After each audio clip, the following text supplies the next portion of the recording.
আসসালামু আলাইকুম। সবার আগে বাছাই করা 10টি আন্তর্জাতিক খবর জানিয়ে দেব। প্রথমেই থাকছে শিরোনাম। তবে তার আগে অনুরোধ থাকবে ভিডিওটিতে একটি লাইক দিবেন।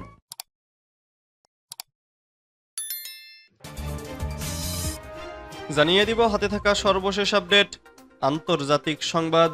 প্রথমেই সংবাদ শিরোনাম, নতুন মার্কিন নিষেধাজ্ঞা শত্রুতার লক্ষণ বলছে ইরান। এরপর জানিয়ে দিব রাশিয়ার হুমকি মোকাবেলায় প্রতিরক্ষা ব্যয় বাড়াচ্ছে যুক্তরাজ্য। এদিকে যুদ্ধবিরতির দ্বিতীয় পর্যায়ে এবার গাজা থেকে হামাসকে হটানোর শর্ত। এরপর জানিয়ে দিব ইরানের সাথে ব্যবসা, ভারতের 4 প্রতিষ্ঠানের ওপর মার্কিন নিষেধাজ্ঞা। আরও জানিয়ে দিব F-16 রক্ষণাবেক্ষণে পাকিস্তানকে $400 মিলিয়ন যুক্তরাষ্ট্রের দুশ্চিন্তায় দিল্লি। সর্বশেষ জানিয়ে দিব সৌদিতে শৈত্যপ্রবাহ, তাপমাত্রা নামতে পারে শূন্যতে। এতক্ষণ শুনছিলেন সংবাদ শিরোনাম, এবারে বিস্তারিত। তবে অনুরোধ থাকবে ভিডিওটিতে একটি লাইক করবেন এবং কমেন্ট করে জানিয়ে দিবেন কোন জেলা থেকে আপনি আমাদের এই ভিডিওটি দেখছেন। নতুন মার্কিন নিষেধাজ্ঞা শত্রুতার লক্ষণ বলছে ইরান। ইরানের তেল বাণিজ্যের সাথে যুক্ত 30 জনেরও বেশি ব্যক্তি এবং জাহাজকে ওয়াশিংটন কালো তালিকাভুক্ত করার পর এই নতুন নিষেধাজ্ঞাকে শত্রুতার স্পষ্ট লক্ষণ হিসেবে অভিহিত করে নিন্দা জানিয়েছে ইরান। এর আগে সোমবার জাতীয় তেল কোম্পানির প্রধান এবং তেল বিক্রিতে মধ্যস্থতাকারী হিসেবে নিয়োজিত অভিযুক্তদের লক্ষ্য করে ওয়াশিংটন নতুন এই পদক্ষেপের ঘোষণা দেয়। মার্কিন প্রেসিডেন্ট ডোনাল্ড ট্রাম্প তেহরানের ওপর তার সর্বোচ্চ চাপনীতি পুনর্বহাল করার পর 1 মাসেরও কম সময়ের মধ্যে এটি ছিল নিষেধাজ্ঞার দ্বিতীয় ধাপ। বুধবার ইরানের পররাষ্ট্র মন্ত্রণালয়ের মুখপাত্র ইসমাইল বাকাই বলেন, নিষেধাজ্ঞাগুলো ইরানের মহান জনগণের জন্য কল্যাণ, উন্নয়ন এবং সুখের প্রতি আমেরিকার নীতি নির্ধারকদের শত্রুতার সুস্পষ্ট লক্ষণ। এক বিবৃতিতে তিনি এই পদক্ষেপকে ইরানি জনগণের মানবাধিকার লঙ্ঘনকারী একটি ভুল, অযৌক্তিক, অবৈধ কাজ বলে অভিহিত করেছেন। জানুয়ারিতে হোয়াইট হাউসে ফিরে আসার পর ট্রাম্প ইরানের সাথে সংলাপের আহ্বান জানান।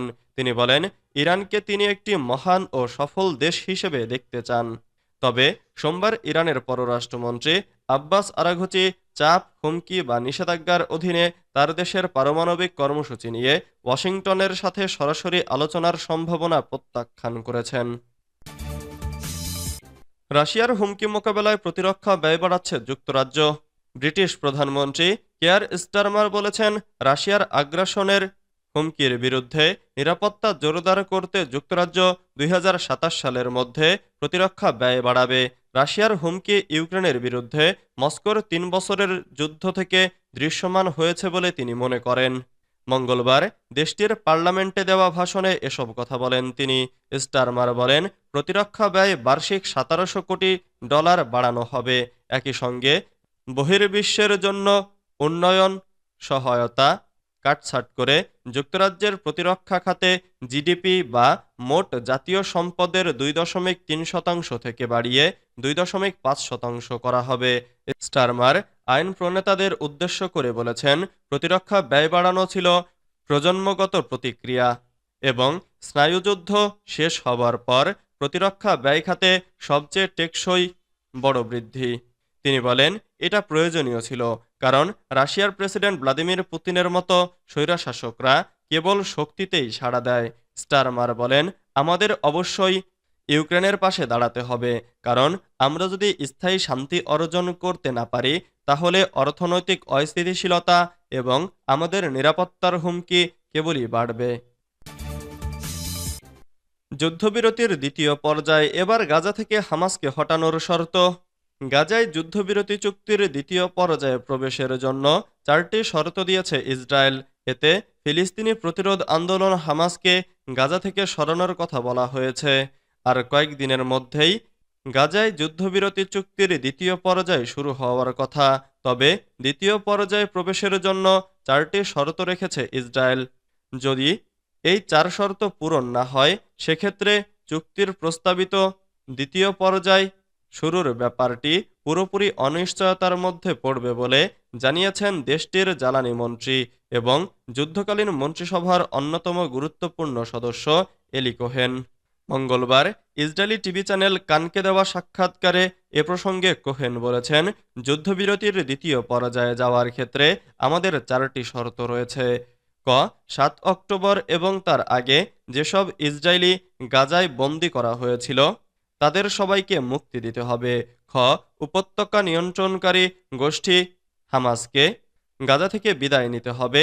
গাজা উপত্যকাকে অবশ্যই সম্পূর্ণ অস্ত্রমুক্ত করতে হবে এবং পুরো গাজা এলাকায় ইসরায়েলের নিরাপত্তা সংক্রান্ত নিয়ন্ত্রণ থাকবে।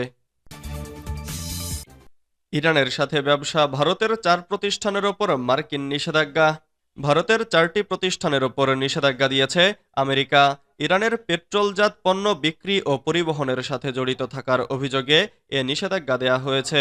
সোমবার 24 ফেব্রুয়ারি মার্কিন সরকার এ তথ্য জানিয়েছে।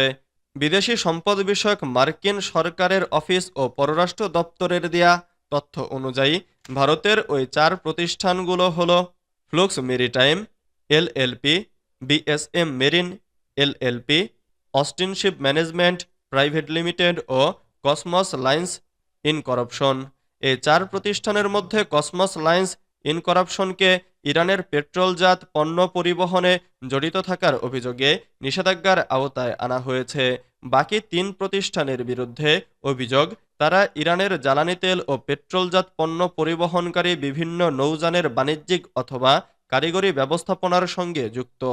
মার্কিন সরকার এক বিবৃতিতে বলেছে, এ নিষেধাজ্ঞার পরও ইরানের জ্বালানি তেল বাণিজ্য চলছে।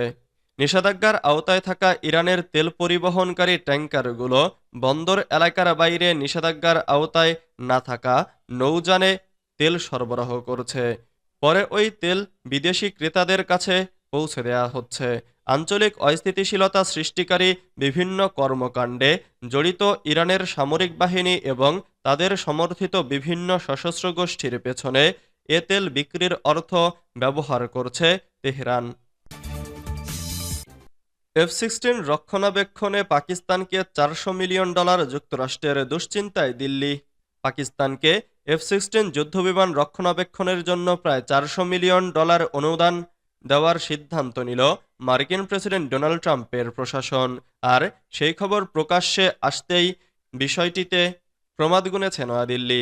অন্যদিকে একে নরেন্দ্র মোদী সরকারের কূটনৈতিক পরাজয় বলে উল্লেখ করে সুর চড়িয়েছে দেশটির অন্যতম বিরোধী দল কংগ্রেস। সংবাদ মাধ্যমের প্রতিবেদন অনুযায়ী F-16 যুদ্ধবিমানের রক্ষণাবেক্ষণের জন্য এবার ওয়াশিংটনের থেকে $397 মিলিয়ন পাচ্ছে ইসলামাবাদ। তবে এই অর্থ দেওয়ার ক্ষেত্রে বিশেষ শর্ত চাপিয়েছে আমেরিকা। সেখানে বলা হয়েছে, এই লড়াকু জেট কেবলমাত্র সন্ত্রাসবাদ দমনে ব্যবহার করতে পারবেন রাওয়ালপিন্ডির সেনা কর্মকর্তারা।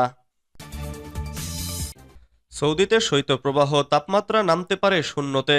মরুর দেশ সৌদি আরবের বিভিন্ন অঞ্চলে বয়ে যাচ্ছে শৈত্যপ্রবাহ।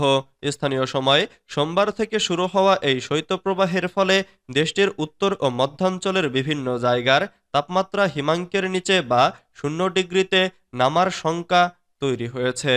সোমবার 24 ফেব্রুয়ারি গলফ নিউজের এক প্রতিবেদনে এ তথ্য জানানো হয়েছে। সৌদির আবহাওয়া ও জলবায়ু অ্যাসোসিয়েশন জানিয়েছে, সোম থেকে বুধবার পর্যন্ত উত্তর ও উত্তর পূর্বাঞ্চলীয় এলাকা দিয়ে শৈত্যপ্রবাহ বয়ে যাবে, যেটির প্রভাব পড়বে মধ্যাঞ্চলেও।